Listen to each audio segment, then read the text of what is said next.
Dernière chose à propos des formes ici, il y a beaucoup de choses à dire bien sûr, mais je vais vous montrer juste quelque chose ici. Je vais prendre ces trois formes-là. Voilà. Quelque chose qui est intéressant à faire, c'est de sélectionner plusieurs formes qui sont superposées. Et pour obtenir un effet graphique intéressant, voire même un espèce de logo, leur mettre. Là, il y a un point d'interrogation pour indiquer qu'il y a différents fonds sélectionnés. C'est pas un problème, ça vous dit juste qu'il ne sait pas vous dire quelle est la couleur, puisqu'il y a plusieurs fonds sélectionnés. Donc, j'active le contour et je vais mettre un contour, mais dans la palette nuancier, je vais indiquer que c'est du blanc. Voilà. Si je clique à côté, voilà ce que ça donne, et ça c'est intéressant d'un point de vue graphique. Mais si je resélectionne, je vais pouvoir même gérer l'épaisseur du contour, bien sûr, par... Ici, au-dessus, dans la barre contrôle, on a le contour. Donc je vais pouvoir gérer le contour, et voilà. Et on a des choses intéressantes. D'un point de vue graphique, ça peut très vite être intéressant. C'est beaucoup plus intéressant que de mettre un contour d'une autre couleur. Si vous mettez un contour autre chose que du blanc, ça va tout de suite devenir moche. Mais pourquoi pas? Ça peut parfois passer.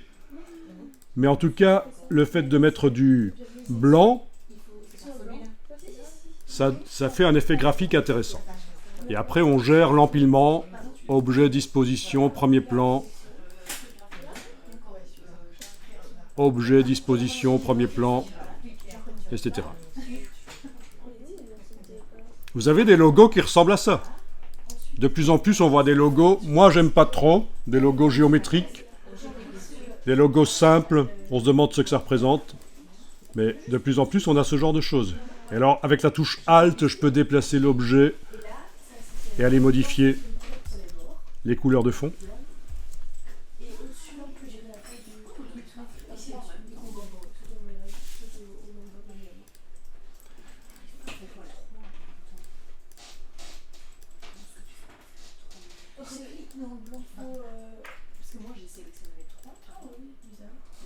Voilà.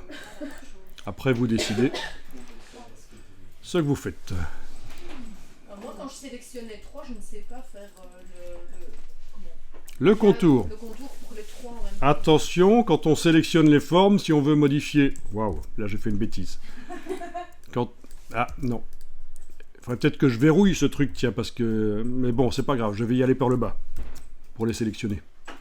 Voilà. Quand on sélectionne les formes, il faut bien mettre le contour à l'avant-plan. C'est le contour qu'on modifie. On applique la couleur. Et puis, on a l'épaisseur du contour là au-dessus, éventuellement. Et bien sûr, on peut mettre des virgules. On n'est pas limité à ça.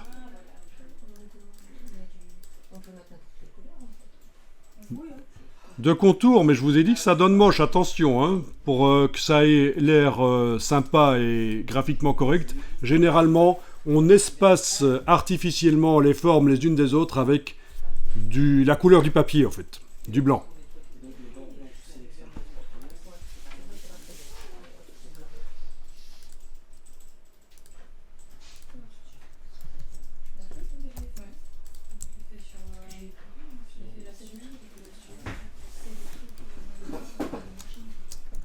Enregistrer le document.